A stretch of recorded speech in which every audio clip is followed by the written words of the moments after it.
Assalamu alaikum. Today we will start chapter number 9 from 9th class biology, transport. Transport क्या होता है? हम जो फूड खाते हैं, प्लांट्स या फूड जो बनाते हैं, उस फूड का पूरी बॉडी में फैलना, एनर्जी प्रोवाइड करना, हर एक सेल तक जाना, फिर उसके बाद वो फूड वेस्ट बाहर एलिमिनेट होना, ये प्रोसेस कहलाता है ट्रांसपोर्ट। मीन्स फूड हमने इनटेक कर लिया, उसके बाद वो फूड बॉडी के हर पार्ट तक जाना चाहिए, हर ब्लड सेल तक जाना चाहिए, हर ऑर्गन तक जाना चाहिए। तो ये जो सिस्टम होता है जिसके थ्रू ये फूड ट्रांसपोर्ट होता है या हमारे मिनरल्स, हमारा वाटर बॉडी में ट्रांसपोर्ट होता है, इस सिस्टम को कहते हैं ट्रांसपोर्ट। फर्स्ट हम ट्रांसपोर्ट इन प्लांट्स पढ़ेंगे, then transport in animals. Transport in plants. Plants क्या होते हैं? प्लांट्स अपना वाटर, मिनरल्स, ये सब चीज़ें ट्रांसपोर्ट करते हैं। वाटर एंड मिनरल्स प्लांट्स कहाँ से लेते हैं? रूट से। हम पानी देते हैं ज़मीन को, प्लांट्स को, तो जो प्लांट की रूट्स हैं, जड़ें हैं, वो उस पानी को एब्जॉर्ब कर लेती हैं। एब्जॉर्ब कैसे करती हैं कि जो प्लांट की रूट्स हैं उसके अंदर रूट हेयर्स प्रेजेंट होते हैं, छोटे छोटे बाल होते हैं। अगर हम किसी भी प्लांट का रूट कट करके माइक्रोस्कोप में देखें तो उसमें हमें छोटे बारीक हेयर्स नज़र आएंगे, और इन रूट की ब्रांचेस भी होती हैं जो हेल्प करती हैं वाटर एब्जॉर्प्शन की और मिनरल्स की फ्रॉम द सॉइल। ज़मीन में हम जो पानी दे रहे हैं या ज़मीन के अंदर जो मिनरल्स प्रेजेंट है, कैल्शियम, फास्फोरस, आयरन, ये ऑर्गेनिक मिनरल्स जो ज़मीन के अंदर प्रेजेंट है, ये प्लांट्स एब्जॉर्ब कर देती है through roots. Roots have aerial parts, root hairs. उनके रूट के अंदर एरियल पार्ट्स होते हैं जिन्हें हम रूट हेयर्स कहते हैं, जो कि वाटर और मिनरल्स एब्जॉर्ब करती हैं सॉइल से। अब रूट की लेयर्स होती हैं जैसे कि हमारी स्किन के ऊपर टिश्यूज़ की लेयर्स हैं। फर्स्ट हमने पढ़ी थी एपिडर्मिस, फिर उसके अंदर और लेयर्स आती हैं। इसी तरह रूट का अगर हम कोई पार्ट कट करें और उसकी पार्ट को अंडर माइक्रोस्कोप देखें तो ये रूट हेयर जो है वो सिंपल नहीं है, बल्कि इसके अंदर लेयर्स प्रेजेंट है, जिसमें से फर्स्ट लेयर आती है एपिडर्मिस, जो कि आउटर लेयर है रूट की या रूट हेयर की। एपिडर्मिस के बाद आ जाता है मिडिल पोर्शन, कॉर्टेक्स। ये है कॉर्टेक्स, ये ग्रीन पोर्शन कॉर्टेक्स जो मिडिल पोर्शन है। उसके बाद आ जाता है एंडोडर्मिस। एंडोमीन्स इनसाइड, जो मैंने पिंक बनाया, पर्पल मीन्स इस तरह से। रेड वाला पोर्शन एपिडर्मिस जो कि आउटर लेयर है, और उसके बाद मिडिल जो एपिडर्मिस और एंडोडर्मिस के बीच में प्रेजेंट है, जिसको हम कह रहे हैं कॉर्टेक्स, और एंडोडर्मिस जो कि इनसाइड पे है। ये लेयर्स थी या ये टिश्यूज़ थे जो कि रूट हेयर्स में प्रेजेंट थे। उसके बाद ट्रांसपोर्ट कैसे होता है, ये मैकेनिज़्म कैसा होता है? दो टाइप की ट्रांसपोर्टेशन होती हैं, प्लांट्स के अंदर भी और एनिमल्स के अंदर भी। एक होती है एक्टिव ट्रांसपोर्ट और दूसरी होती है पैसिव ट्रांसपोर्ट। एक्टिव ट्रांसपोर्ट में क्या होता है कि हमें एनर्जी लगानी पड़ती है, ताकत लगानी पड़ती है, एनर्जी की नीड होती है मिनरल्स और वाटर्स को ट्रांसपोर्ट करने के लिए। मीन्स ज़मीन से हमने लिए, अब वो प्लांट तो ऊपर है, तो हम एनर्जी लगाएंगे ताकि वो मिनरल्स और वाटर प्लांट के ऊपर तक, पार्ट तक जाए। तो इस ट्रांसपोर्ट को कहते हैं एक्टिव ट्रांसपोर्ट, जिसमें हमें एनर्जी मीन्स एटीपी की नीड हो। ATP is a energy rich molecule. ये मैंने आपको स्टार्ट में ही बता दिया था जब हमने फोटोसिंथेसिस वाला पढ़ा था, उसमें एक्टिव ट्रांसपोर्ट को भी डिस्कस किया था। उसके बाद एक होती है transport passive transport. Passive transport में हमें एनर्जी की रिक्वायरमेंट नहीं होती। जैसे कि मैंने आपको प्रीवियस लेक्चर्स में एग्जांपल दी थी कि हम जब सीढ़ियाँ चढ़ते हैं तो हमें एनर्जी लगानी पड़ती है ऊपर जाने के लिए, क्योंकि हम ग्रेविटी के अगेंस्ट जा रहे हैं। और पैसिव में क्या होता है कि हम अगेंस्ट कंसंट्रेशन ग्रेडियंट नहीं जाते, टूवर्ड्स जाते हैं, तो हमें एनर्जी की रिक्वायर्ड नहीं होती। तो ऐसी ट्रांसपोर्ट जिसमें हमें एनर्जी की रिक्वायरमेंट ना हो, एनर्जी ना लगानी पड़े, इस ट्रांसपोर्ट को कहते हैं पैसिव ट्रांसपोर्ट। पैसिव ट्रांसपोर्ट में हमारे पास आ जाता है diffusion of molecules, osmosis means movement of water molecules from one cell to another. उसके बाद नेक्स्ट है ascent of sap. Ascent of sap क्या होता है? The upward movement of water with minerals is called ascent of sap. It occurs through osmosis. जो water की movement होती है रूट्स टू स्टेम कहते हैं तने को, जो वाटर रूट से ऊपर फ्लावर तक जा रहे, फ्लावर तो लास्ट आ गया ना, स्टेम के ज़रिए फ्लावर तक एंड पॉइंट तक जा रहे, इस मूवमेंट को कहते हैं एसेंट ऑफ शेप, जिसमें वाटर और मिनरल्स की मूवमेंट हो अपवर्ड की तरफ। और ये कैसे होता है? ऑस्मोसिस के ज़रिए। ऑस्मोसिस ऐसा प्रोसेस है जिसमें वाटर और प्लस मिनरल्स आयंस साल्ट्स मतलब पानी सेल के अंदर दाखिल होते हैं थ्रू द परमिएबल मेम्ब्रेन। जो सेल के बाहर मेम्ब्रेन प्रेजेंट होती है, सेल वॉल और cell membrane, through cell membrane ये वाटर और साल्ट सेल के अंदर दाखिल होते हैं। तो इस प्रोसेस को कहते हैं ऑस्मोसिस, जिसमें मूवमेंट ऑफ वाटर हो थ्रू द सेल मेम्ब्रेन। जब पानी रूट से इस सेल में आया, सेल मेम्ब्रेन के क्रॉस करके, अब ये सेल भर गया पूरा पानी से। अब क्या होगा? इस सेल से अब इसके बराबर वाले सेल में पानी जाएगा, फिर जब ये सेल भर जाएगा फिर इस सेल से उसके बराबर वाले सेल में पानी जाएगा। तो इस तरह से ये मूवमेंट होती है एसेंट ऑफ शेप में, कि पहले पानी एक सेल में आया, फिर जब वो फिल हो गया फिर उसके बराबर वाले सेल में चला गया, क्योंकि एक सेल दूसरे सेल से कनेक्टेड है। कैसे कनेक्ट है? मैंने आपको वॉल्स बताई थी कि सेल वॉल की 3 टाइप्स हैं, प्राइमरी वॉल, मिडिल वॉल और सेकेंडरी वॉल। जो मिडिल वाली थी वो 2 सेल को आपस में सेपरेट कर रही थी, तो इट मीन्स सेल आपस में कनेक्ट हैं थ्रू द सेल वॉल। फिर इस सेल से इसमें आएगा, इस तरह से ये पानी जो है ऊपर की तरफ जाता है प्लांट के अंदर। Minerals transport, plant also require minerals. इसी तरह मिनरल्स भी ट्रांसपोर्ट होते हैं ऑस्मोसिस के ज़रिए, जैसे कि नाइट्रेट, सल्फेट, फॉस्फेट, ये सारे मिनरल्स हैं जो कि प्लांट अपनी रूट्स के ज़रिए सॉइल से लेता है। सॉइल मीन्स ज़मीन से लेता है। Transpiration in plants. अब ट्रांसपायरेशन क्या होती है? A process of water movement through a plant and its evaporation from the aerial parts. जो वाटर की मूवमेंट होती है प्लांट के ज़रिए, और उसके बाद वो पानी जब फुल हो जाता है प्लांट में, उसके बाद उस पानी का बाहर निकलना, कहाँ से बाहर निकलता है? Aerial parts means leaf, stem, flower से जो ये पानी बाहर निकलता है प्लांट से। जैसे हम सुबह के टाइम देखते हैं ग्रासेस वगैरह जो हमारे गार्डन वगैरह में होती हैं या स्कूल यूनिवर्सिटीज़ में होती हैं, प्लांट्स होते हैं, वो सुबह के टाइम गीले होते हैं। क्यों? क्योंकि वहाँ सुबह के टाइम एवापोरेशन का प्रोसेस होता है, जिसमें जो प्लांट का एक्स्ट्रा वाटर है वो बाहर निकलता है लीव्स के ज़रिए, स्टेम के ज़रिए या फ्लावर्स के ज़रिए। तो इस प्रोसेस को कहते हैं ट्रांसपायरेशन, जिसमें पानी की मूवमेंट होती है प्लांट के अंदर, और इसके बाद जो एवापोरेशन का प्रोसेस होता है लीव्स, स्टेम और फ्लावर्स में, तो इस प्रोसेस को कहते हैं ट्रांसपायरेशन इन प्लांट्स। ट्रांसपायरेशन की वजह से प्लांट्स का टेम्परेचर नॉर्मल रहता है। जैसे हम ह्यूमंस के अंदर पसीना आता है, same as it is evaporation होता है। हम ह्यूमंस का जब बॉडी टेम्परेचर बढ़ जाता है गर्मियों में, तो पसीना क्यों आता है हमें? ताकि बॉडी का टेम्परेचर मेंटेन रहे।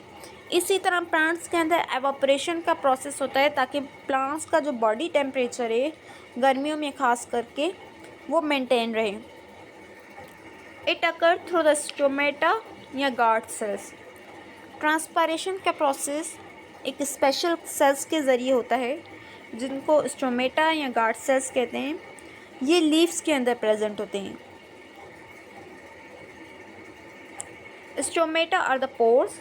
जो हमारा लीफ है ना, उसके अंदर छोटे छोटे होल्स या पोर्स, सुराख होते हैं एपिडर्मिस के अंदर।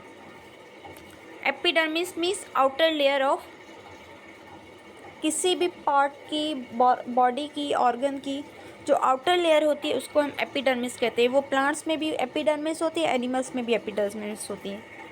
तो बाकी एपिडर्मिस लेयर्स में नहीं, सिर्फ जो लीफ की एपिडर्मिस लेयर है ना, उसमें पोर्स प्रेजेंट होते हैं और वो पोर्स को हम कहते हैं स्टोमेटा।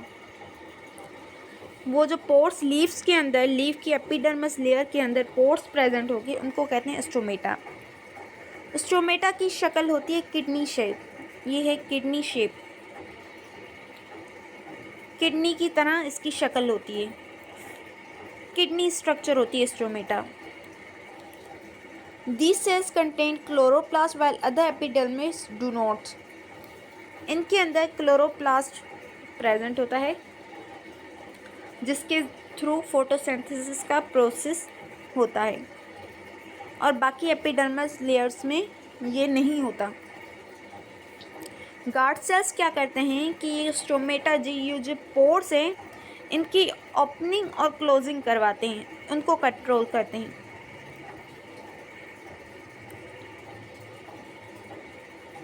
ये पोर्स हैं, ये पोर्स ओपन है और यहाँ पे ये क्लोज है और ये किडनी शेप गार्ड सेल्स हैं।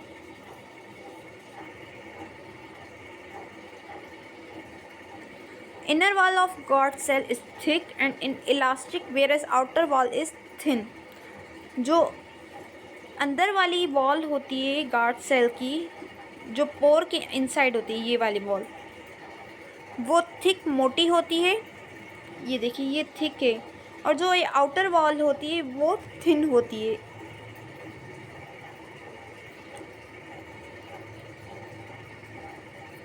Elastic and permeable. जो बाहर वाली होती है वो परमिएबल मीन्स उसके थ्रू पानी और वाटर अंदर आता है।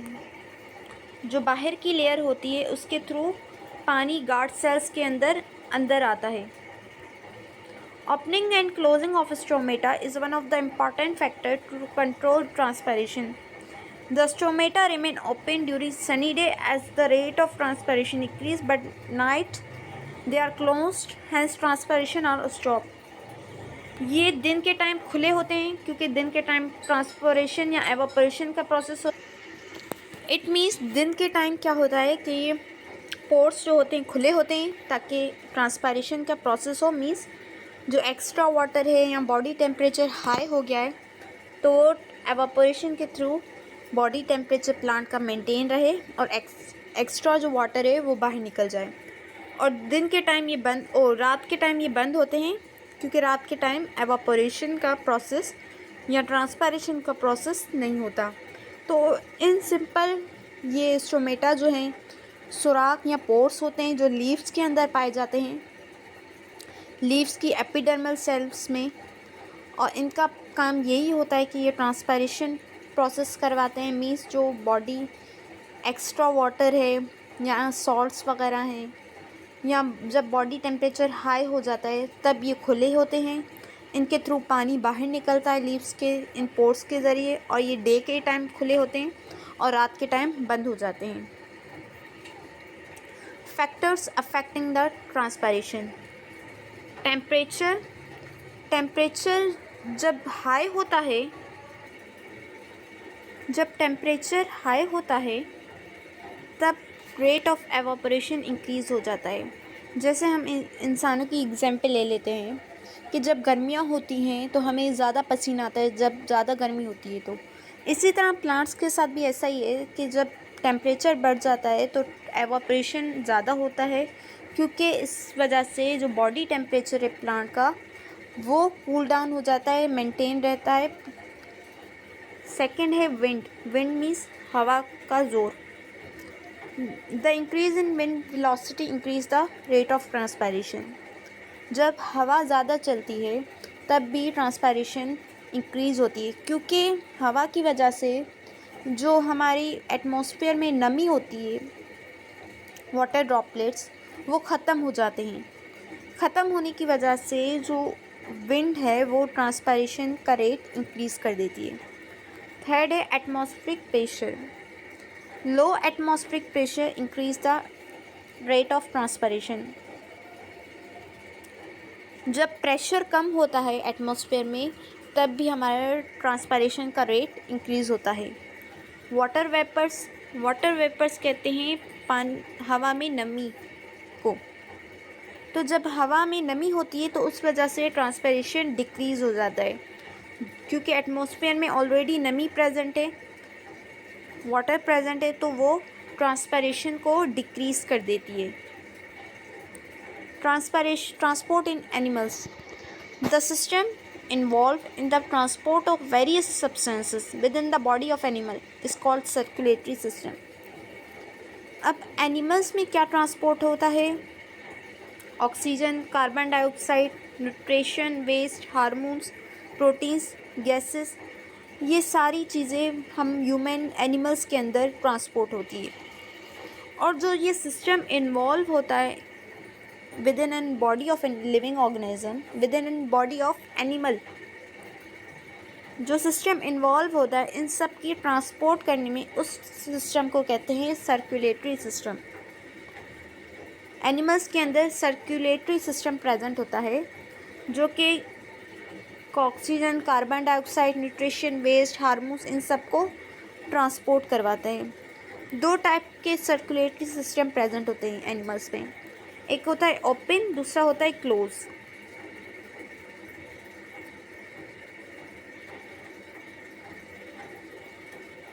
ओपन सर्कुलेटरी सिस्टम और क्लोज सर्कुलेटरी सिस्टम, इनको मैंने यहाँ पे डिफाइन नहीं किया, सिर्फ फिगर के थ्रू मैंने आपको यहाँ पे एक्सप्लेन करूँगी, क्योंकि वीडियो आप कहते हैं शॉर्ट हो, तो इस वजह से ये लॉन्ग हो जाएगा अगर मैं इसकी डेरिवेशन लिखूँ तो। ओपन सर्कुलेटरी सिस्टम में ये जो ब्लड यहाँ पे आता है ये हार्ट है, दोनों साइड, ठीक है। फ़र्क क्या होता है कि ये यहाँ पे जो हार्ट में ब्लड आया वो ट्रैवल कर रहा है आर्टरीज़ के ज़रिए, तो यहाँ पे कैपिलरीज़ नहीं होगी जहाँ पे ब्लड एक्सचेंज होगा, यहाँ पे कैपिलरीज़ बंद हैं, ये डिफरेंस है। कैपिलरीज़ का काम क्या होता है? हमारी बॉडी के अंदर कैपिलरीज़ मौजूद होती हैं, मीन्स छोटी छोटी नालियाँ प्रेजेंट होती हैं। वहाँ पे क्या होता है? एक्सचेंज होती है, जो ऑक्सीजनेटेड ब्लड होता है और जो डीऑक्सीजनेटेड ब्लड होता है, मीन्स ऐसा ब्लड जिसके अंदर ऑक्सीजन नहीं है और ऐसा ब्लड जिसके अंदर ऑक्सीजन प्रेजेंट है, वो आपस में इंटरमिक्स हो जाते हैं इस सिस्टम में यहाँ पे, क्योंकि यहाँ पे अलग सेपरेशन नहीं है और यहाँ पे सेपरेशन सिस्टम है, मीन्स यहाँ पे ब्लड कैपिलरीज एब्सेंट होती हैं। ब्लड कहाँ से आया? इन पोर्स के ज़रिए, जिसको कहते हैं ऑस्ट्रिया, हार्ट के अंदर आया, फिर ये वॉल्व्स के ज़रिए, आर्टरीज़ के ज़रिए ट्रैवल होके यहाँ पर आपस में मिक्स हो गया। ऑक्सीजनेटेड ब्लड, वो ब्लड जिसके अंदर ऑक्सीजन थी, और वो ब्लड जिसके अंदर ऑक्सीजन नहीं थी, डीऑक्सीजनेटेड ब्लड, वो यहाँ पर मिक्स होके वापस वहीं ब्लड हार्ट में चला गया। मीन्स यहाँ पे सेपरेशन नहीं है ब्लड की, और जो हमारा ब्लड के अंदर फ्लूइड प्रेजेंट होता है हीमोलिम्फ, उसकी सेपरेशन नहीं है। ये सिस्टम होता है हमारे आर्थ्रोपोड्स में। आर्थ्रोपोड जैसे कि इंसेक्ट हो गए, कॉकरोच हो गया, या आर्थ्रोपोड्स कहलाते हैं, जिनके 6 लेग्स होते हैं। फाइलम आप आगे लेवल में पढ़ेंगे कि फाइलम्स हैं 9 फाइलम्स मोस्टली, उनमें एक फाइलम है आर्थ्रोपोड का, जो इंसेक्ट का फाइलम है। उसमें सारे इंसेक्ट्स होते हैं जिनके 6 लेग्स होते हैं, जैसे कॉकरोच वगैरह हो गए, स्पाइडर हो गया, ये इनके अंदर ये सिस्टम प्रेजेंट होता है।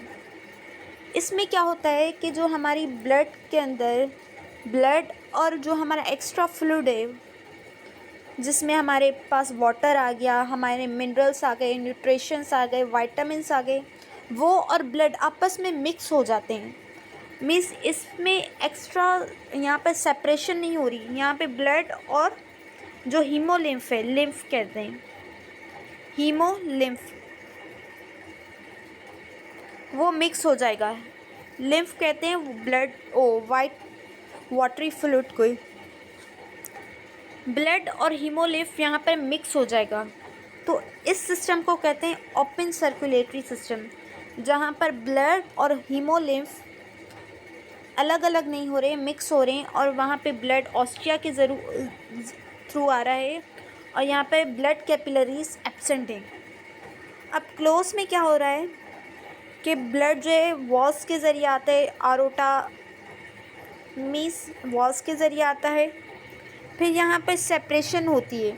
ये फ्लूइड बाहर है, ये वाइट देख रहे हैं यहाँ पे, और ये वाइट यहाँ पे, ये वाटर और बाकी मिनरल्स हैं जो ब्लड के अलावा फ्लूइड है वो है।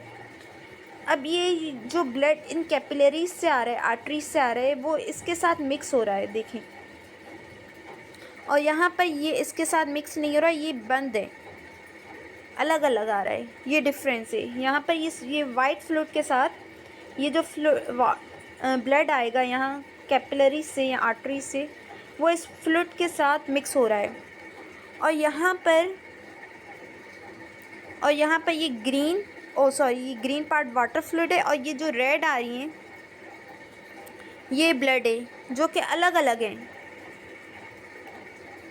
तो यहाँ पर क्लोज सिस्टम इस वजह से कह रहे हैं क्योंकि यहाँ पे ब्लड और ये हीमोलिम्फ जो वाटर फ्लूइड था वो अलग अलग होते हैं, और ब्लड की सर्कुलेशन क्लोज सर्कुलेशन इसलिए कहते हैं हम इसे, कि यहाँ पर ब्लड और हीमोलिम्फ अलग अलग है, और इनकी ऑक्सीजनेशन और डीऑक्सीजनेशन भी अलग अलग होती है। मीन्स ऑक्सीजनेटेड ब्लड अलग होता है, जो ब्लड जिसमें ऑक्सीजन है वो अलग होता है, और जिसमें ऑक्सीजन नहीं है वो अलग होता है। यहाँ से डीऑक्सीजनेटेड ब्लड आया, फॉर एग्जांपल हार्ट से, जिसमें ऑक्सीजन नहीं थी, यहाँ पर एक्सचेंज हुआ, ब्लड के अंदर ऑक्सीजन दाखिल हुई, फिर जो ऑक्सीजन वाला ब्लड होगा अब वो इस रास्ते से हार्ट में जाएगा।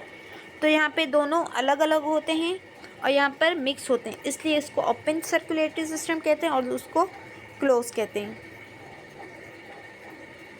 Transport in man, blood, heart and blood vessels. Man के अंदर ब्लड ट्रांसपोर्ट होती है, किसके ज़रिए होती है? हार्ट के ज़रिए और ब्लड वेसल्स के ज़रिए। ब्लड क्या है? ब्लड एक फ्लूइड है जो कि टिश्यूज़ का बना हुआ है। फ्लूइड मीन्स पानी की तरह है जो टिश्यूज़ का बना हुआ है, और इसके दो पार्ट्स हैं, एक होता है प्लाज्मा, एक होता है कॉर्पसल्स।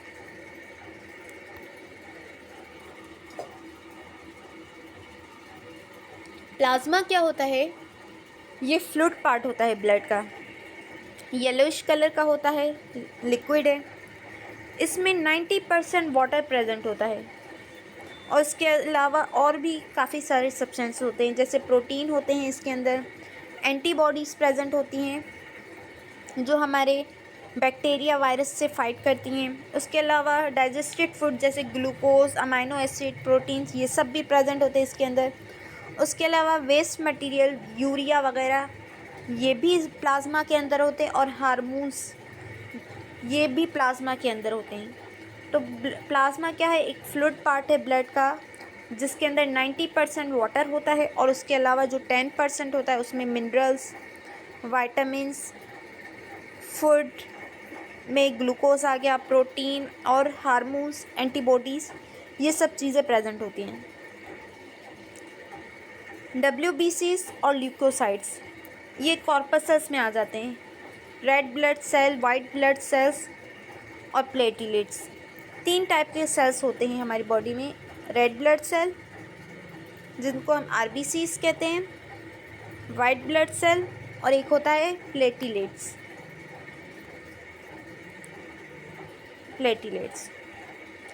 रेड ब्लड सेल्स सबसे ज़्यादा हमारी बॉडी में प्रेजेंट होते हैं, जो रेड कलर प्रोड्यूस करते हैं। एक पिगमेंट की वजह से। उसका स्ट्रक्चर भी आपको मैंने बताया था लास्ट वीडियो में कि एक ऑर्गेनल, एक हेमोग्लोबिन मॉलिक्यूल होता है जिसके इर्द गिर्द 4 आयरन के मॉलिक्यूल्स अटैच होते हैं। ये हेमोग्लोबिन होता है, रेड कलर का होता है। आरबीसीज जो हैं, आरबीसीज का नाम है रेड ब्लड सेल्स, क्योंकि वो रेड कलर के होते हैं। और इनका नाम है वाइट ब्लड सेल्स, क्योंकि ये कलरलेस होते हैं और इनकी कोई शक्ल नहीं होती, शेप नहीं होती। न्यूक्लिएटेड, जैसे बाकी सेल्स के अंदर न्यूक्लियस होता है ना, इनके अंदर भी WBCs के अंदर भी न्यूक्लियस होता है और ये साइज़ में बड़े होते हैं RBCs से। मीन्स वाइट ब्लड सेल बड़े होते हैं as compare to red blood cell. उसके अलावा WBCs का काम ये होता है कि हमारी बॉडी के अंदर जैसे वायरस घुस आया, बैक्टीरिया घुस आए, कुछ माइक्रो ऑर्गेनिज्म घुस आए जो हमें बीमारी फैला रहे हैं हमारी बॉडी के अंदर, तो WBCs क्या करते हैं, उनके साथ फाइट करते हैं और उनको बॉडी के अंदर ख़त्म कर देते हैं या किल कर देते हैं, मार देते हैं। ये फंक्शन होता है WBCs का, जिनका एक और नाम है ल्यूकोसाइट्स। तो WBCs हमारे फाइटर्स होते हैं बॉडी के अंदर, जो हमारे फॉरेन बाहर के पार्टिकल्स के साथ लड़ते हैं जो हमारी बॉडी के अंदर दाखिल होते हैं। नेक्स्ट है प्लेटलेट्स। ये छोटे से पीसेस होते हैं जो हमारे सेल और ब्लड के अंदर पाए जाते हैं। इनका फंक्शन ये होता है कि जो हमारी ब्लीडिंग होती है, किसी भी कट की वजह से, किसी इंजरी की वजह से ब्लीडिंग होती है, उसको स्टॉप करना, ताकि उस ब्लीडिंग की वजह से अब वहाँ से और कोई फॉरेन पार्टिकल ना दाखिल हो सके। तो ये काम होता है प्लेटलेट्स का। ये कैसे स्टॉप करते हैं? ये प्लेटलेट्स एक किस्म का एंजाइम प्रोड्यूस करते हैं जिस ब्लड के अंदर, और वो एंजाइम एक प्रोटीन प्रोड्यूस करता है। एंजाइम क्या है? प्रोटीन से, जिसका नाम है फिब्रोनोजिन। एंजाइम बेसिकली प्रोटीन्स होते हैं, प्रोटीन से बने होते हैं। ये जो एंजाइम प्रोड्यूस करता है उसका नाम है फिब्रोनोजिन। इस फिब्रोनोजिन का काम ये होता है कि एक किस्म के धागे प्रोड्यूस करता है, धागे बनाते हैं। जहाँ पे कट लग गया, फॉर एग्जांपल इस साइड पे कट लग गया, यहाँ से ब्लीडिंग हो रही है, अब ये प्लेटलेट्स यहाँ पे फाइबर्स बनाएंगे ताकि ये इस क्लॉट को, ये जो कट लगा, इसको बंद कर सकें। तो ये फंक्शन करता है प्लेटलेट्स के ब्लड क्लॉटिंग का। उसके बाद ये कुछ डिसऑर्डर्स हैं। लुकीमिया ब्लड कैंसर को कहते हैं, जो हमारे बोन मेरो के अंदर, ब्लड के अंदर होता है। इसके अंदर क्या होता है कि जो हमारे वाइट ब्लड सेल्स हैं वो बहुत ज़्यादा बढ़ जाते हैं और रेड ब्लड सेल्स जो वो कम हो जाते हैं। ये समटाइम जेनेटिकली भी होता है, हेरिडिटी में आता है, कुछ वायरस की वजह से होता है, कुछ बैक्टीरियाज की वजह से ये होता है। और इसके अलावा समटाइम क्या होता है कि हमारे जो सेल्स डिवीज़न होती है वो बहुत ज़्यादा एक्स्ट्रा अमाउंट में होने लगती है, जिस वजह से वाइट ब्लड सेल्स बहुत ज़्यादा बढ़ जाते हैं और रेड ब्लड सेल्स कम हो जाते हैं। मीन उनमें एक म्यूटेशन आ जाती है। म्यूटेशन कहते हैं खराबी को। उन सेल्स के अंदर खराबी आ जाती है, जिसकी वजह से ये कैंसर होता है, जिसे कहते हैं ल्यूकीमिया। एक और डिजीज़ है थैलेसीमिया। आप आई होप सबको पता होगा थैलेसीमिया के बारे में, कि काफ़ी आप सारे अपने इर्द गिर्द पेशेंट्स देखते हैं जिनको डेली ब्लड लगती है, डेली, वीकली, मंथली। उन पेशेंट्स को कहते हैं थैलेसीमिया। ये हेरिडिटी कंडीशन है, ये पेरेंट्स से बच्चों में ट्रांसफ़र होती है। जिनकी कज़न मैरिज होती है बेसिकली, उनके अंदर ये थैलेसीमिया प्रॉब्लम होता है कज़न मैरिज की वजह से। इसमें क्या होता है कि हमारा जो रेड ब्लड सेल्स हैं, हेमोग्लोबिन, वो नहीं बनती। वो रेड ब्लड सेल ब्लड बनती ही नहीं है इसके अंदर। इस वजह से हमारी हेमोग्लोबिन नहीं बनती। और क्रोनिक फटीज, इसकी 2 टाइप्स होती हैं, एक होती है माइनर और दूसरी होती है मेजर। जो मेजर थैलेसीमिया है ना, उसके अंदर तो ब्लड बनती नहीं है, उसके अंदर आयरन की कमी होती है, क्योंकि ब्लड नहीं बन रही, आयरन भी नहीं होगी, बच्चे जो है बहुत ज़्यादा वीक होते हैं, उनकी एजेस भी 13, 14, 15 साल इतनी होती है, इससे ज़्यादा नहीं होती। तो क्या होता है कि उनको डेली ब्लड लगती है या मंथली या वीकली, वो उस बॉडी के पे डिपेंड करती है, वो उस पर्सन पे डिपेंड करता है कि वो उसको कितनी नीड है। एक होती है माइनर थैलेसीमिया।